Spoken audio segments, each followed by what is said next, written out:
नमस्कार दोस्तों, आप सबका मित्र आप सबके समक्ष एक बहुत ही सुंदर हृदयस्पर्शी और भावमय विषय को लेकर उपस्थित हुआ है। आज का जो विषय मैं लेके आया हूँ, ये समाज में, देश में और पूरी दुनिया में प्रेम फैलाने का प्रयोग है और इसको जो भी व्यक्ति करेगा उसका स्वयं का जीवन तो सुख शांति से, प्रेम से परिपूर्ण होगा ही। उसके आसपास भी जो वातावरण, समाज जहाँ वो रह रहा है, वो भी सब शांति और प्रेम आनंद से भर जाएंगे। तो इसलिए प्रत्येक व्यक्ति को इस दिशा में कदम उठाना चाहिए, अग्रसर होना चाहिए। प्रयोग इस प्रकार है। प्रयोग क्या है? ये तो जीवन का एक दृष्टिकोण है जिसको हर व्यक्ति को अपनाना चाहिए और इसका प्रचार प्रसार करना चाहिए। आप सब इसको जानते हैं, लेकिन इसको विधिवत तरीके से करेंगे तो और अच्छे परिणाम इसके प्राप्त होंगे और सभी का जीवन सुख और आनंद में होगा। तो हमें इसमें करना क्या है? हमें इसमें कुछ नहीं करना। हमें सिर्फ इसमें हमारा जो अंदर चिंतन चलता है, निरंतर हमारे अंदर एक चिंतन चलता रहता है। हमारा जो मन है हमारे वश में नहीं है, वो निरंतर विचारों में बहता रहता है। और अक्सर अगर आप अपने अंदर झांक के देखेंगे तो विचार ज़्यादातर नकारात्मक ही होते हैं। विचार हमें खिन्न करने वाले, चिंता और परेशानी में डालने वाले, ईर्ष्या, द्वेष, घृणा, क्रोध से भरे हुए होते हैं। तो इसी प्रकार व्यक्ति का पूरा दिन और जीवन दुख और कष्टों में ही निकल जाता है, क्योंकि अंदर जब जहर भरा हुआ है तो बाहर आनंद कैसे प्रकट होगा।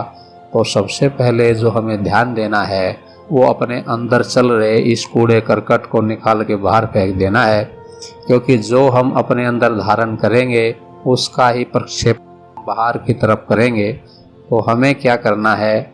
हमें अपने मन को प्रयासपूर्वक, क्योंकि इसकी आदत हो गई है निरंतर नकारात्मक चिंतन करने की, नकारात्मक सोच के बड़े दुष्परिणाम आते हैं। जैसे महात्मा बुद्ध ने कहा भी है कि क्रोध उस अंगारे के समान है जो दूसरे के ऊपर फेंका जाए और अपने हाथ में उठा लिया जाए तो दूसरे को जलाने से पहले वो स्वयं फेंकने वाले के हाथ को जला डालता है।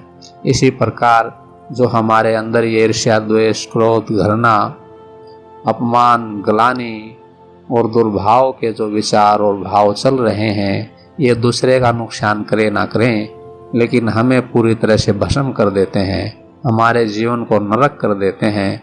तो आप प्रयत्न पूर्वक ये प्रयास करें, अपने चिंतन को सकारात्मकता दें, अपने हृदय को आप सबके प्रति मंगल मैत्री के भाव से भरें कि सबका कल्याण हो, सबका हित हो।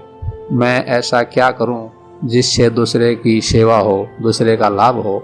अगर चिंतन को इस दिशा में हम प्रेरित करें तो आप देखेंगे अपना अंतःकरण भी शांत और खुश हो जाएगा।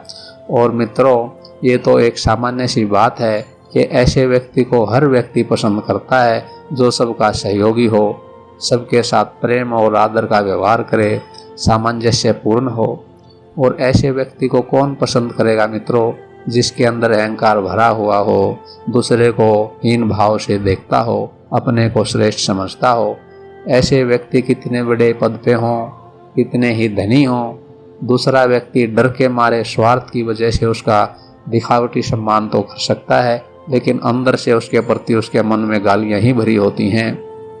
अगर वास्तव में ही हमें अपने जीवन को प्रेम पूर्ण आनंद में बनाना है, दूसरे का प्यार पाना है, तो सच्चे हृदय से हमें सबके प्रति मैत्री भाव, प्रेम भाव, करुणा भाव को अपने जीवन में धारण करना होगा। इन बातों को हम सब जानते हैं, लेकिन आप इसका थोड़ा सा प्रयोग अपने जीवन में एक बार करके देखें।